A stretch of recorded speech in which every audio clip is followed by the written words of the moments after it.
Obrigada, William. A música bom, tocou do microfone. O som tá dando para ouvir aí atrás, que eu tinha programado no outro. Sim? Maravilha, muito bom. Bom, muito obrigada aqui pela presença de vocês hoje, nesta noite tão doce e especial. Fizemos a escolha de vir aqui, tínhamos a opção de estar em casa, ou dando docinhos, ou acompanhando alguém que estivesse buscando docinhos ou travessuras, né?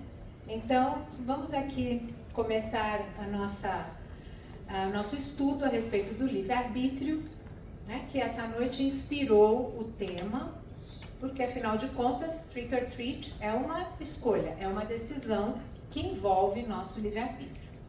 Então eu trouxe essa imagem aqui, dessa pessoa, com muitas opções de caminho, e tendo que decidir para onde ir. Como hoje é Halloween, colocar a sacolinha ali para ele trazer um docinho na jornada dele, tá? Mas é isso. Todos os dias nós tomamos milhares de decisões, pequenas, invisíveis, que a gente nem percebe, e as grandes e maiores. Então temos aquelas decisões importantes da vida que envolvem relacionamentos, né? Vou casar, vou juntar, vou namorar, vou separar.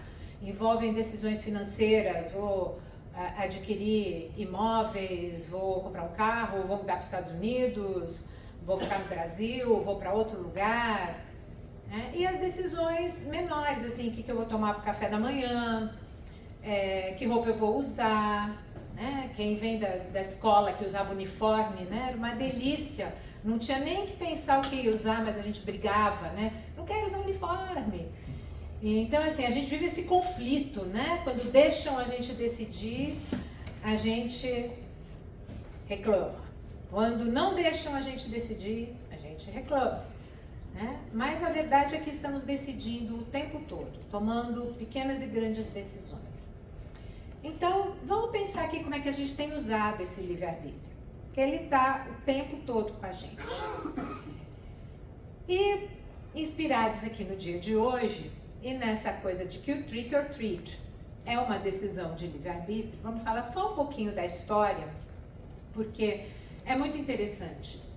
Porque começou lá com os celtas, 2000 anos atrás.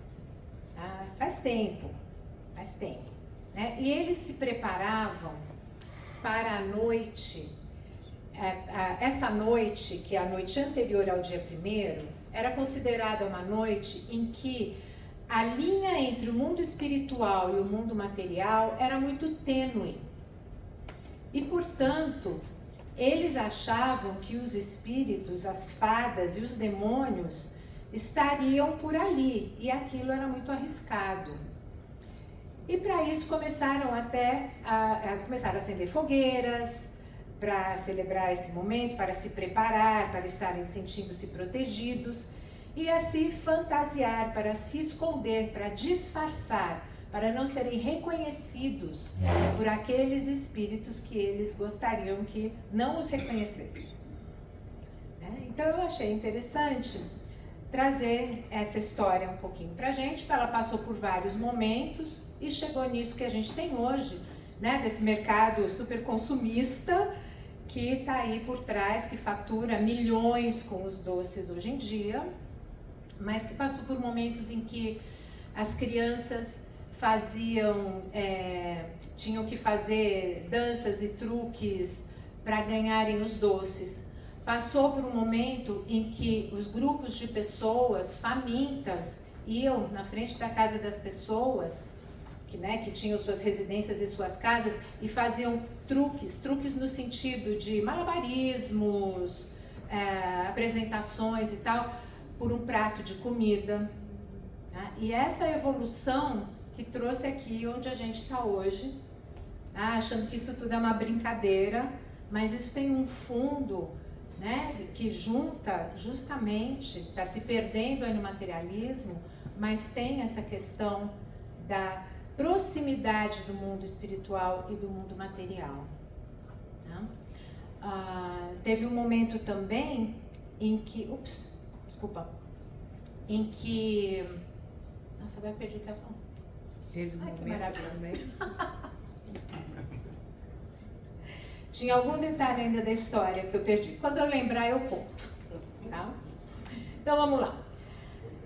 E a gente sabe que uma das fundações do Espiritismo é a questão do livre-arbítrio, a questão das escolhas. Tá? Porque no Livro dos Espíritos, né, Kardec esclareceu ali pra gente, através das mensagens que ele coletou de vários médiuns, ao qual ele enviou perguntas, que responderam, e ele comparou essas perguntas e concluiu, né, chegou a tudo que era semelhante, que fazia o mesmo sentido, ele compilou no Pentateuco, no Livro dos Espíritos especialmente, e nos orienta aqui na doutrina espírita. Tá? E o slide mexeu. Então, o livre-arbítrio é essa fundação que diz pra gente que se a gente evoluiu o suficiente para pensar, a gente tem capacidade de agir.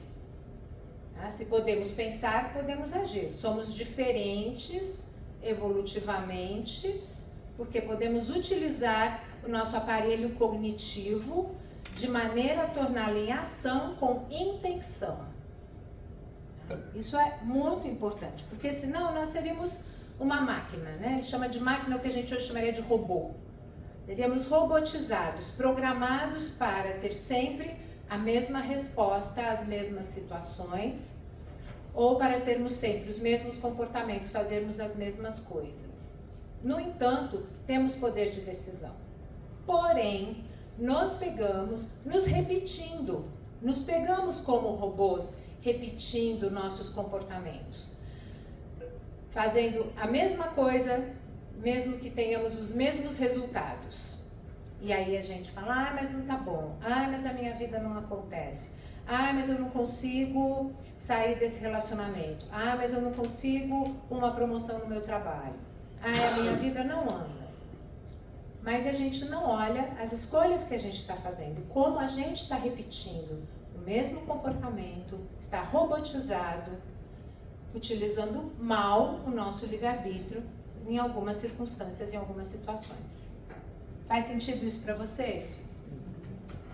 Alguém tem algum comentário?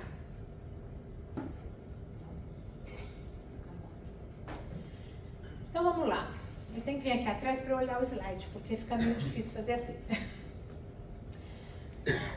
Quando a gente entende que o livre-arbítrio é esse potencial, essa possibilidade que a gente tem de fazer escolhas, tá? E que, de acordo com essa definição do dicionário, ela seria isenta de qualquer condicionamento, motivo ou causa determinante, a gente se pergunta, da onde vem, então? Da onde vem? E vem da nossa vontade. Tem uma coisa lá dentro da gente, lá no fundo, que é essa vontade. Tá? E ela é influenciada por questões morais, por questões éticas, ela é influenciada pelo determinismo e pela liberdade, ou não, pela falta de, né? Então, pela moral, pelos caminhos que a moral aponta, que eu decido seguir ou não, pelas leis que eu decido obedecer ou não, tá? Pela minha escolha de ser livre ou estar aprisionado, de várias formas que a gente se aprisiona, né?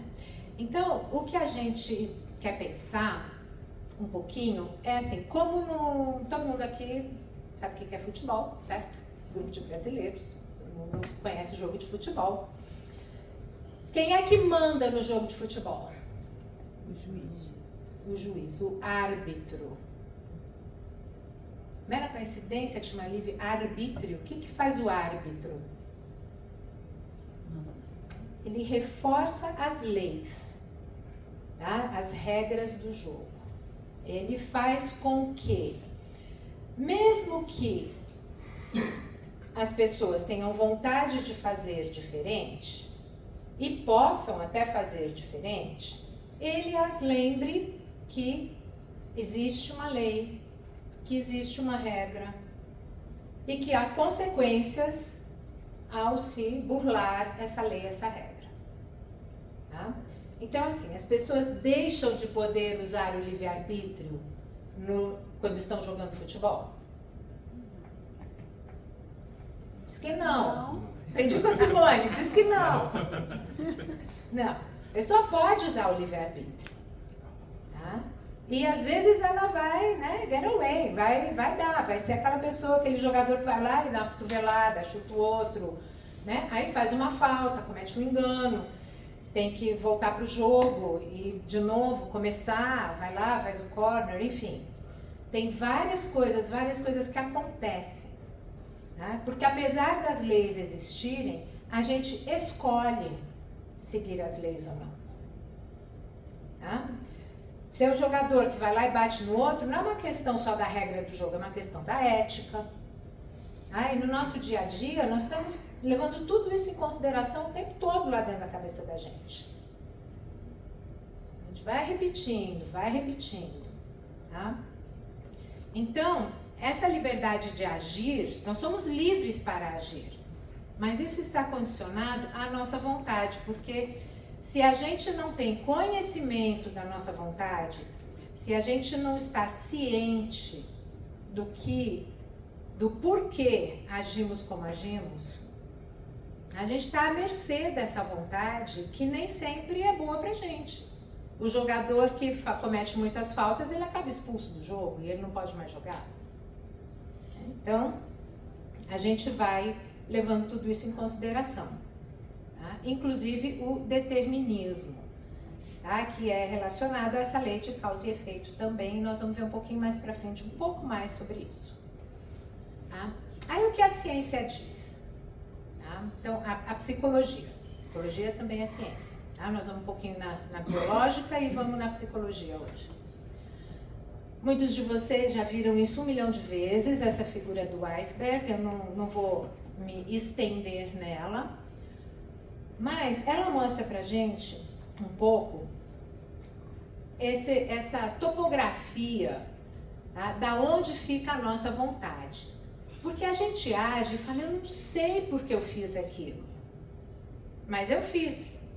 Alguém já passou por isso? Já fez uma coisa e falou, eu não sei por que eu fiz aquilo. Tá? Eu fiz aquilo porque tinha uma vontade minha, tinha alguma coisa aqui, ó, lá no meu inconsciente. Okay? E isso que está no inconsciente, ele fica pressionando, ele fica pulsando, querendo sair aqui. E se ele não sai num caminho elaborado e processado, ele sai na gente fazendo qualquer coisa de qualquer jeito. Tá? Então, do ponto de vista da ciência, o inconsciente, ele tem essa função de estar guardando, tentando conter aquilo tudo que a gente não sabe lidar ou não está em condição de lidar nesse momento. Tá? Inclusive os nossos automatismos de comportamento e físicos, fisiológicos. Tá? O coração batendo e tudo isso. Em termos da função psíquica, também é o que isso afeta. Tá? E isso vai vindo, isso conforme isso vai podendo emergir, tá? Ele vai vindo para essa parte onde temos esse arquivo das nossas memórias, igual no nosso computador que tem um arquivo lá que de vez em quando a gente clica e acha que ele fala, nossa, nem lembrava, nossa, eu fiz essa apresentação não sei quando, tá lá, tá numa memória guardada lá no pré-consciente do meu computador.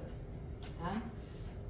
E ele tenta vir para cá, para o consciente, ele tenta vir para os meus pensamentos e para minhas percepções. Mas se eu não estou atenta e alerta e não estou trabalhando meu autoconhecimento, eu não capto, eu não percebo isso como algo a ser cuidado, como algo a ser honrado. E eu simplesmente atuo em cima disso, nesse conteúdo, e saio aí destrambelhada pela vida. Alguém tem um exemplo para dar isso? Todo mundo tem? Então é mais ou menos a coisa assim do... Eu atravessei a rua sem olhar.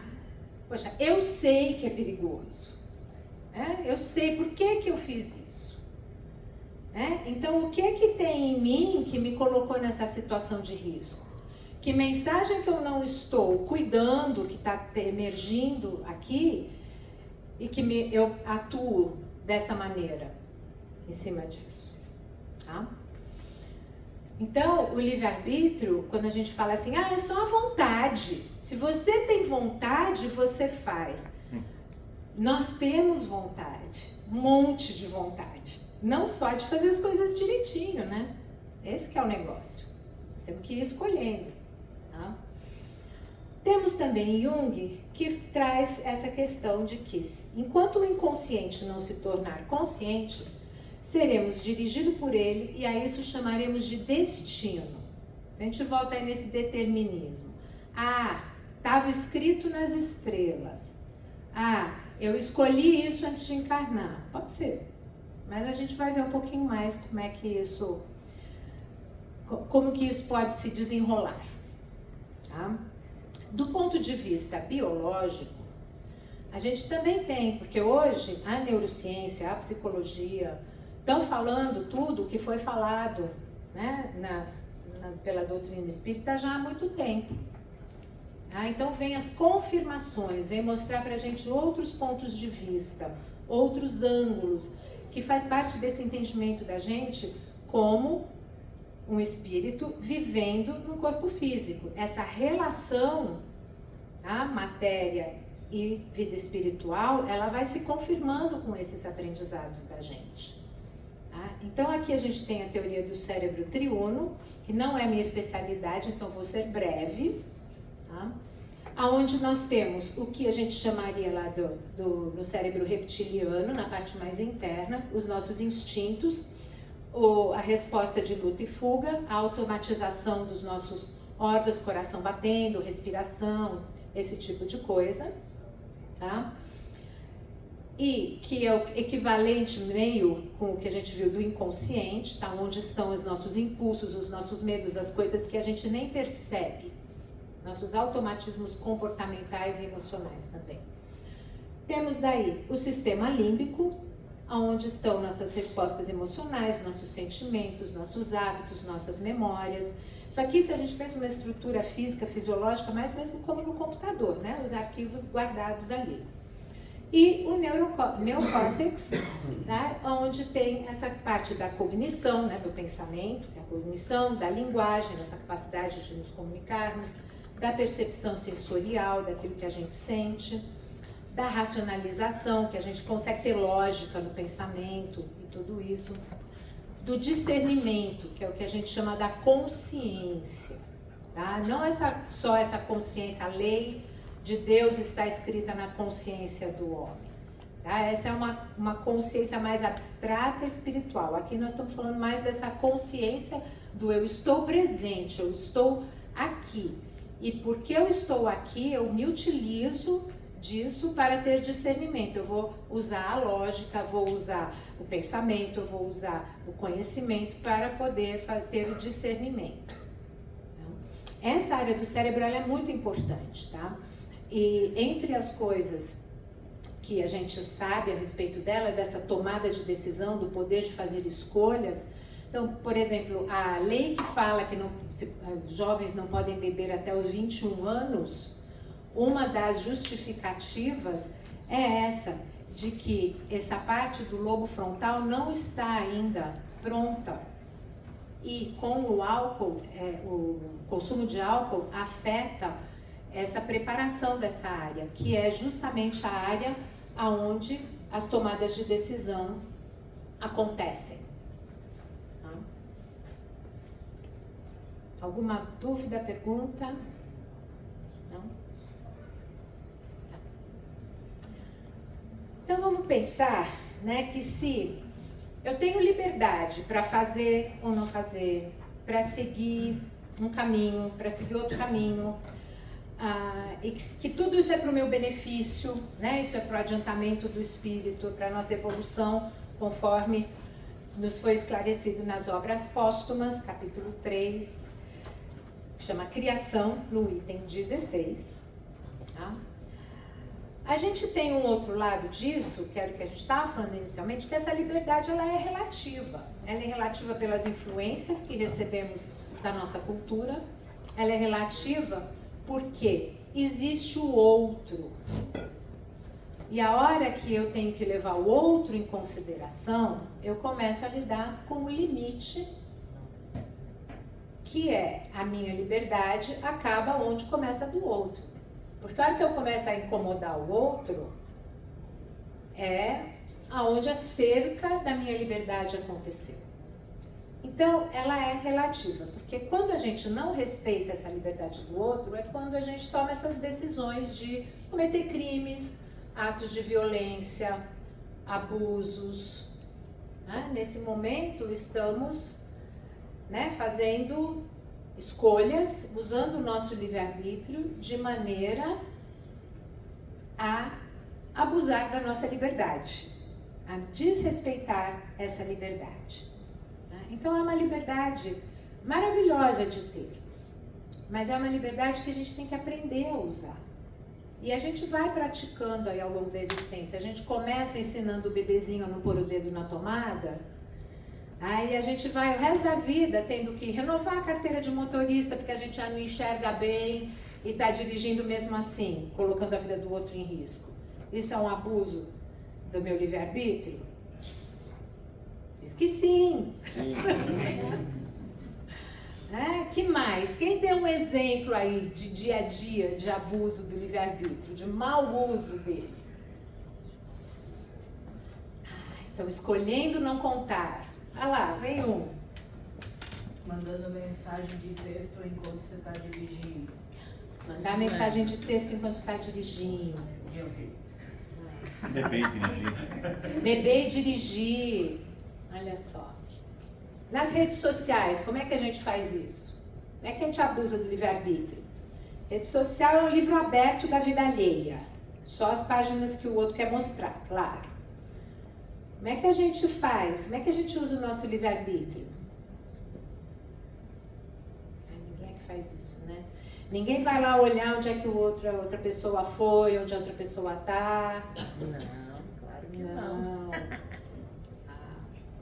Né? A rede social abriu, né? A gente sabe, né? Tem histórias assim aterrorizantes que acontecem, assim como tem as coisas maravilhosas, porque a gente não quer ficar só no negativo.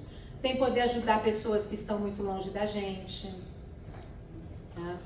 Tem poder dar, né, feliz aniversário, reencontrar os amigos da infância através das redes sociais, né? Tem todo mundo se organizar para fazer um evento. Tem coisas maravilhosas também. Tá? Principalmente quando a gente pensa, quando eu cheguei aqui há 30 anos atrás, e para ligar para casa, a gente comprava aqueles cartões, discava aqueles 500 números, daí quando falava duas palavras caía, não dava. Tudo bem, tem que desligar. Né? Não tinha celular, não tinha GPS nos carros. Como nos aproximou, né? Como então, o mundo assim, ficou tem um lado menor. bom, claro que é. Isso. Saber usar, né? Saber usar, né? Estamos vendo agora lá com a situação lá de Israel e Gaza, como, né, também como a controvérsia das notícias que chegam tão rápidas, mas como todo mundo pode se mobilizar rapidamente para intervir, enfim. São muitas coisas, muitas oportunidades. E são escolhas, gente. Toda vez que a gente escolhe clicar, dar um like num vídeo ou na foto de alguém, numa postagem, a gente está usando o nosso livre-arbítrio. Bom, e para onde vamos com isso? Tá? Estamos falando então desses processos mentais que nos levam a tomar essas decisões. Tá? E eles são influenciados por preconceitos. O que são preconceitos? Conceitos pré-formados. Conceitos pré-formados. Tá? Quer ver um de Halloween? Qual é um estereótipo de Halloween? Vamos pensar. A bruxa. A bruxa. Como se veste a bruxa? Preto, chapéu preto. Vassoura. Chapéu preto, vassoura, né? A gente sabe, a gente olha a foto e a gente já, né?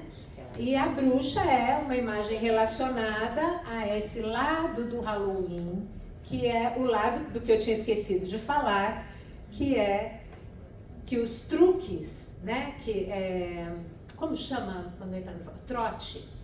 Né? O que a gente chama de truque são trotes. Sabe quando entra na faculdade tem o trote? Você apronta.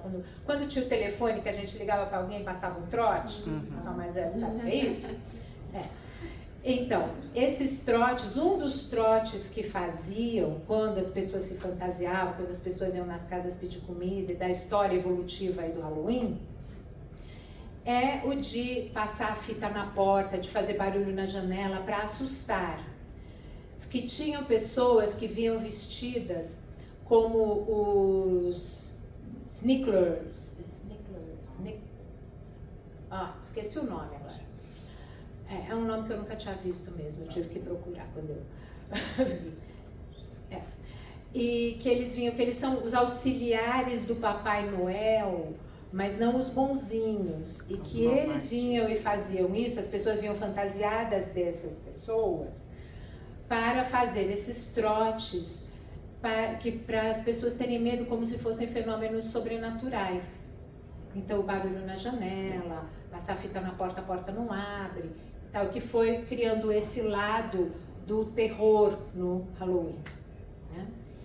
Então, isso, a gente está falando de preconceito, né? Porque o preconceito ele vem muito de estereótipos que a gente faz. Esses estereótipos da bruxa, a bruxa é malvada, a bruxa nunca é boazinha, né? Nos contos de fada, nas histórias, né? Então a bruxa virou esse estereótipo, tá? Então a gente tem que tomar bastante cuidado, porque quando a gente toma as nossas decisões, a gente toma baseado nisso tudo que está onde da gente? É no inconsciente?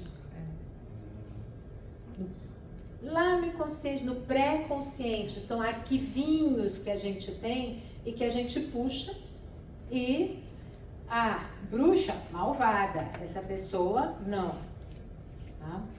E assim inúmeros preconceitos que a gente carrega com a gente, né? Que são baseados em valores e crenças, né? Muito influenciados pela cultura onde vivemos e pelas religiões. Tá? Também influenciam nossos processos mentais, a razão, essa parte da lógica, essa parte mais de leis, de regras, de estrutura da nossa vida social, as nossas emoções e as nossas memórias. As memórias que a gente realmente lembra e as que estão, onde que a gente não lembra? No inconsciente. Isso. Tá? Então, elas estão lá influenciando, tá? Então, quando a gente tem que tomar uma decisão, a gente pesa o custo-benefício, tá, dessa escolha e que consequência vamos ter. Tá?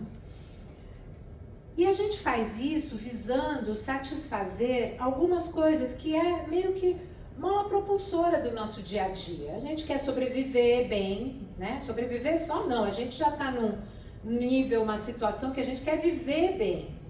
Tá? A gente quer ser amado, quer amar, quer pertencer. Tá? Tudo isso está lá influenciando a gente. Poder. Não, eu não gosto de poder, eu não quero saber de poder. Todo mundo tem um poder em algum lugar sobre alguém ou alguma coisa. Tá?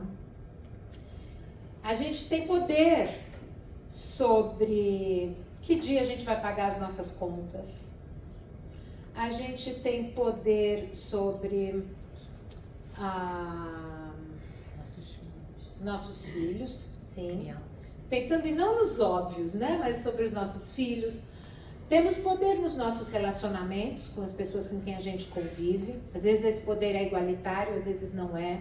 Às vezes quem ganha mais manda mais. Às vezes quem limpa mais a casa manda mais.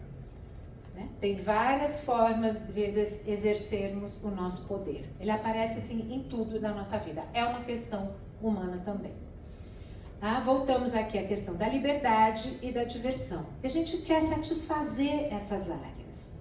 A gente quer ficar bem Né? Quando a gente avalia a nossa vida, a gente fala, tá tudo bem, estou me sentindo amada, não estou preocupada com minhas contas a pagar, estou bem alimentada, meu carro é confortável, né? Isso é o estar bem. Quando a gente não está bem, meu carro quebrou, não tenho dinheiro para arrumar o carro, eu estou agora num emprego que eu não tenho tempo para mais nada, estou sem poder sobre a minha vida. Tem algo, o dinheiro está, né, o ganha-pão, a sobrevivência está tendo poder sobre mim.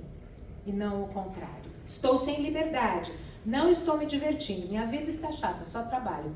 Ou, nossa, a pessoa só cai na gandaia, só diversão. O resto tudo está lá desequilibrado. Não está trabalhando, não está cumprindo seus compromissos. Tá? Então, isso, né, são as coisas que a gente no dia a dia está envolvido com isso. Tá? Então, o que é interessante do livre-arbítrio é que, apesar de podermos escolher, nós não somos obrigados a uma determinada opção. Tá? Então, não é por isso que a gente não é robô. Porque não é, tem que trabalhar e ganhar. Não, eu vou se eu quiser, se eu tiver com vontade. Vou viver a consequência? Vou, mas eu escolho. Tá? Eu não sou obrigada. Essa é a liberdade.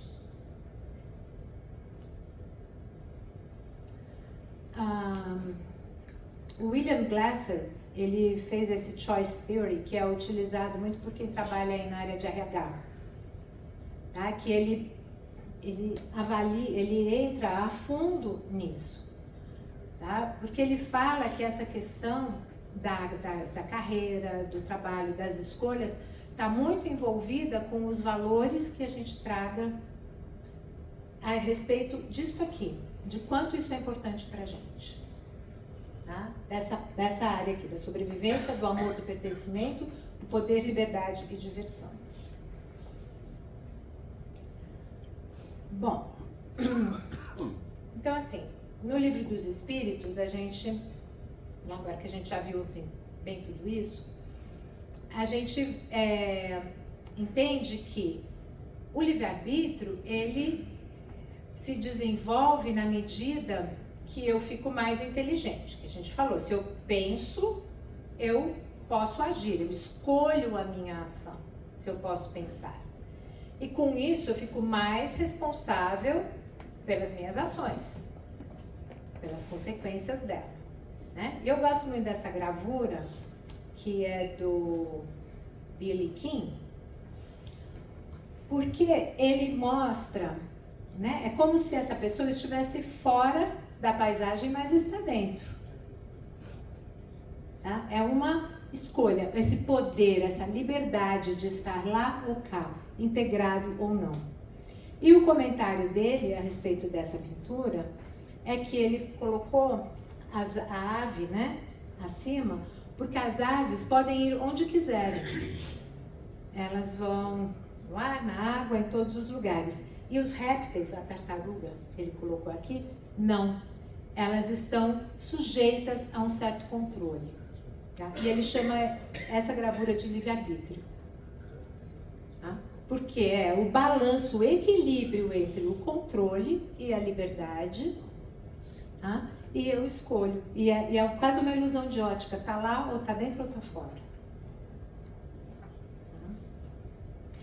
E isso também fala um pouco, para mim, da questão do determinismo. Né? Porque a gente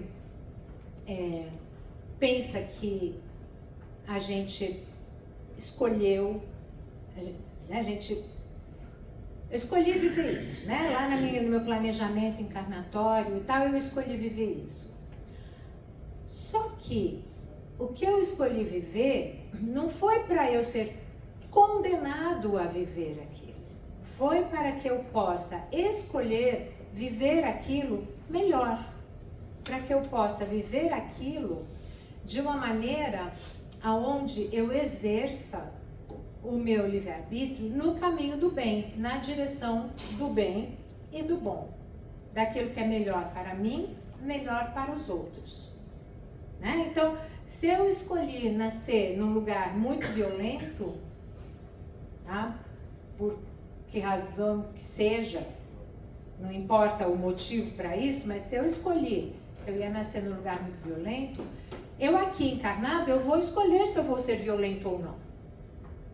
Se eu vou com essa vivência desenvolver o meu lado violento, se é por isso que eu estou ali, ou se com essa vivência eu vou desenvolver o meu lado pacificador e amoroso.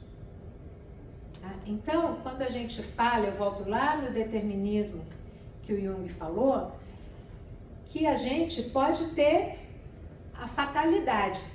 Ele está lá, aí no quadro, mas ele escolhe onde estar, com quem estar, como estar. Ele está aqui, ciente da liberdade, ciente do controle. Né? Então, a gente quando vem e faz essa escolha de... As provas físicas, elas são aquelas que a gente vai ter que...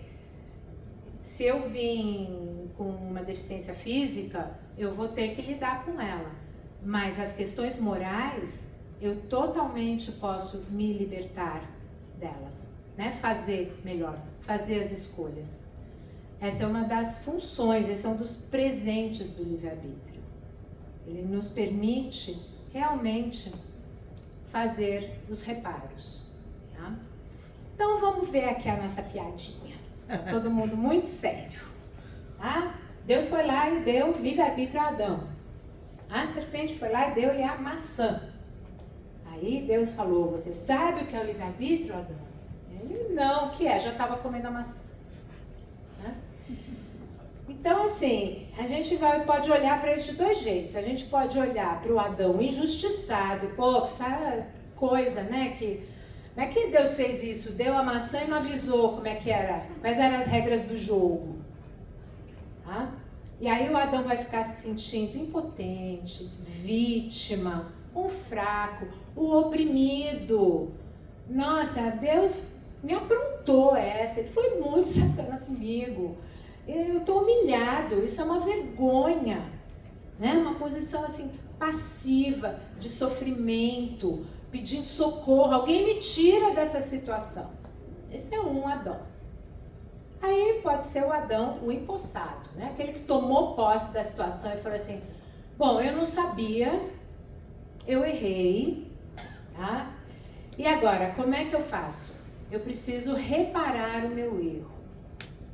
Né? Então, ele se sente forte, ele se sente dono da situação. Pronto para prosseguir, e a vida continua, né? Então, quando a gente estava falando daqueles padrões repetitivos, esse é um que a gente vê muito. Tá? Mas eu não sabia, coitado de mim. Mas eu não sabia e continuo agora sem força para lutar, para sair desse lugar. Alguém me tira disso. Alguém me tira do buraco que eu caí. Tá? Não, peraí, quem sabe você tem perna, tem braço, né? E pode estender a mão também para sair do buraco. Tá? Esse é o empossado. Eu estava andando sem prestar atenção e caí no buraco. Agora eu preciso ajuda para sair. Ok? Eu tenho que achar um jeito de sair. Eu vou, às vezes, tem graveto aqui no fundo para eu, né, pôr na parede aqui do buraco para eu subir. Tá? Então, a gente... Nunca é tarde demais para a gente exercer o nosso livre-arbítrio. O que vocês acham? Que Adão foi injustiçado ou que ele foi empossado quando isso aconteceu? Vamos lá. Levanta a mão quem acha que ele foi injustiçado. Injustiçada foi a pobre da Eva.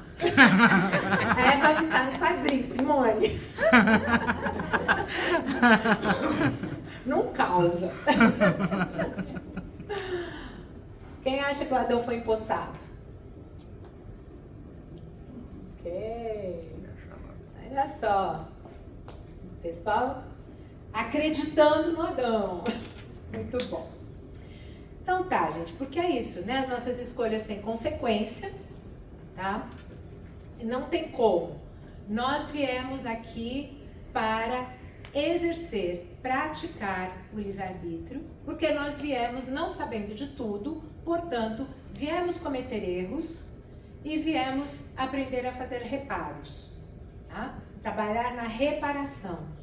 Aí a gente vai assim, errando e acertando, e a gente vai progredindo desde que a gente trabalhe no nosso autoconhecimento. Porque não adianta nada ficar Adão injustiçado, eu errei e não aprendi nada. E não me conhecia.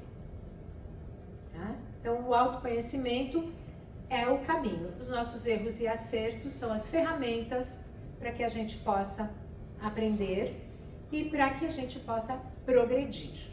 Tá? Então aqui, rapidamente, resuminho, fatores de influência nas nossas tomadas de decisão, os preconceitos, a facilidade, mais fácil, acomodação, emoções, normas sociais, expectativas culturais. Tá? Então vamos olhar. A gente está aqui no status quo que é assim, tá tudo fluindo, tá tudo bem, o dia a dia vai caminhando, ok, vamos levando a vida no piloto automático. Aí chega uma encruzilhada, tem que tomar uma decisão. Tá? Eu posso cair aqui no nada, na minha decisão, ou eu posso me utilizar do meu discernimento para que eu, tentando preencher as minhas necessidades, aquelas que a gente falou de pertencimento, de amor e tudo isso, de igualdade, possa ter novos e melhores resultados. Tá? Mas esse discernimento aqui, ele depende muito do autoconhecimento. Aliás, ele depende totalmente do autoconhecimento. Por quê? Porque ele coloca em disputa o nosso mundo da fantasia, essa realidade interna onde a gente acredita em Papai Noel, né, em coisas que não são reais, a gente fica lá viajando na maionese, e a gente não coloca isso em ponderação com a realidade externa. Então, um exemplo muito simplificado. Eu adoro, eu quero morar na praia, eu quero um apartamento de frente para o mar. Tá. Quando eu tiver um apartamento de frente para o mar, eu vou ser feliz, eu vou poder convidar todos os meus amigos, eu vou fazer 1000 reuniões lá, tô lá, sonhando, viajando. Realidade, eu não tenho dinheiro para comprar um apartamento na beira do mar.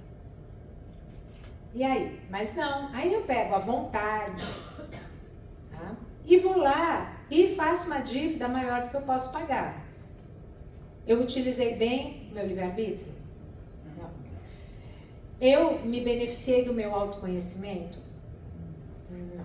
Eu nem tive nenhum, provavelmente. Tá? Então, quando a gente se conhece e quando a gente usa essas ferramentas, a gente passa a agir com intenção. Tá? Quando eu falo agir com intenção, não é assim, eu tive a intenção de te machucar ou a intenção de te prejudicar. Não, eu passei a ter a intenção do meu próprio benefício. Eu estou no controle. O agir com intenção é com intento, com aquilo que eu estou me sentindo no controle e no domínio. Tá? Essa é a diferença. Então, não adianta eu ficar falando que livre-arbítrio tinha que ser que nem cartão de crédito, né? Igual a senha do cartão. Usou 3 vezes e errou, bloqueia. Tá? Não é assim. A gente colhe o que a gente planta. Tá? Lá no Livro dos Espíritos, na questão 872, tá dizendo que a gente não é fatalmente levado ao mal. Tá? Aquilo que a gente já falou anteriormente aqui. Nós temos a liberdade de agir ou não. E a gente não pode esquecer disso. Porque a gente vai repetindo os nossos padrões de comportamento e a gente vai jogando essa culpa, ao invés de assumir a posse dos nossos erros, a gente vai culpando as circunstâncias, culpando o momento, culpando o outro, culpando a nossa própria incapacidade de aprender e ser melhor. Tá? Então, a partir de hoje, ninguém mais pode fazer isso aqui. Tá? Usando meu livre-arbítrio para proibir. E para a gente encerrar, então eu trouxe uma oração do livre-arbítrio para fazermos juntos. Tá bom? Então vamos repetir juntos? Vamos lá. Deus que me pôs à prova todos os dias, dai-me luz e discernimento, para que nas horas mais difíceis e em todas as horas eu me permita optar pelo que me faz mais feliz. Sou dona da minha vida. Quero, com meu livre-arbítrio, fazer escolhas que não prejudiquem a ninguém. Dai compreensão a todos, pois meus erros são meus, e estou nessa vida para aprender com meus erros. Se por acaso prejudicar ou ferir alguém, ainda que involuntariamente, desde já peço perdão. Gratidão pela graça da vida e do livre-arbítrio. Aleluia! Bem, muito obrigada.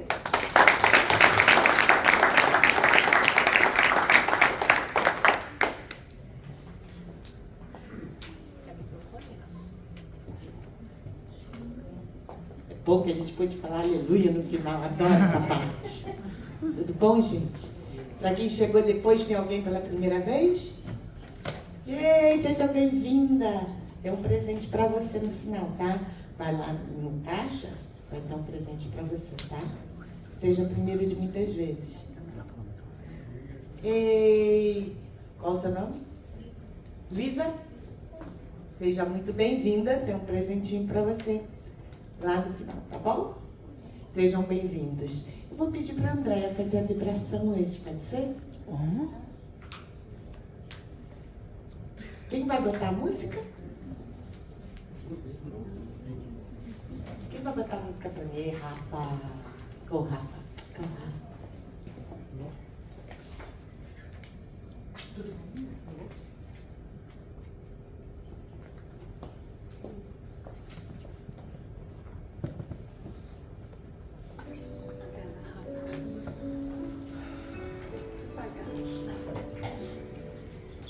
Pedindo a espiritualidade de luz que nos guie, que nos ilumine, que nos proteja, que nos faça seres em gratidão com nosso livre-arbítrio. Gratidão pela saúde, que é a que nos faz levar nossa vida terrena. Gratidão pela nossa mente, pelo raciocínio.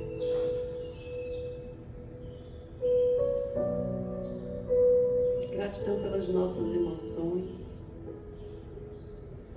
Que a nossa mente, consciente e inconsciente, nos faça estabelecer essa diferença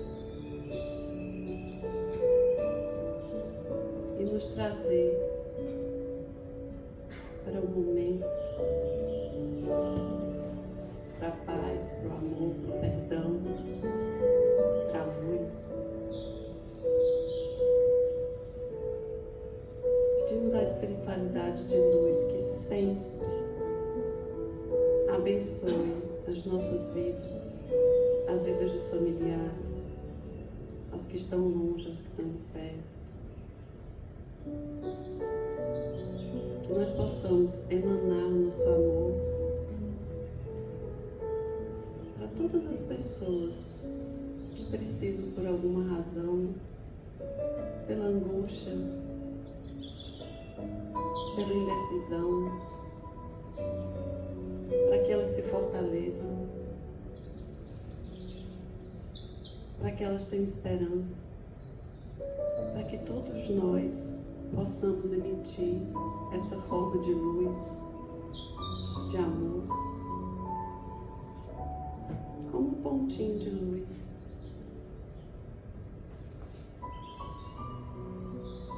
Para as pessoas que estão passando por esses momentos tão difíceis ao redor do mundo.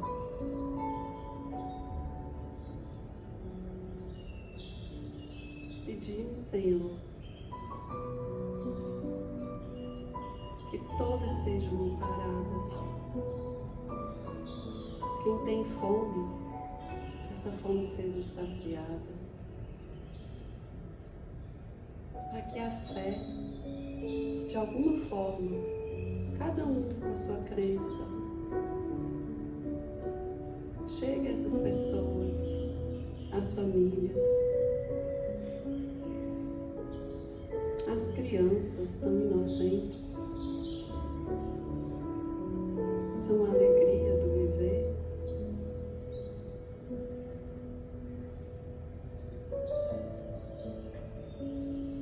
Pedimos e agradecemos por estar aqui nessa casa tão iluminada, que nos abençoa,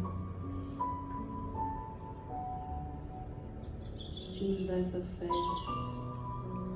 que nos ilumina e mostra o caminho. Tantos de nós não temos nem para onde ir.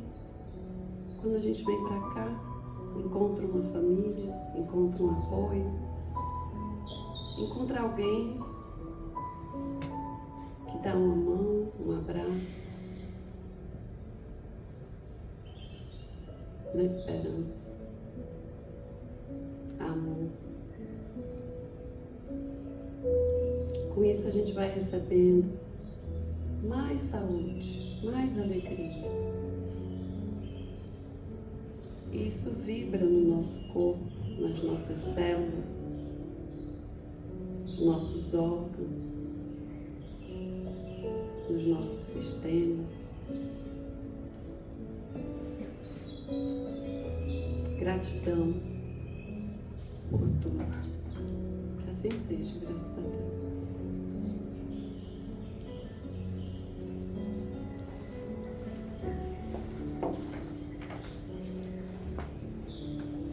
Pedimos aos passistas que iniciem.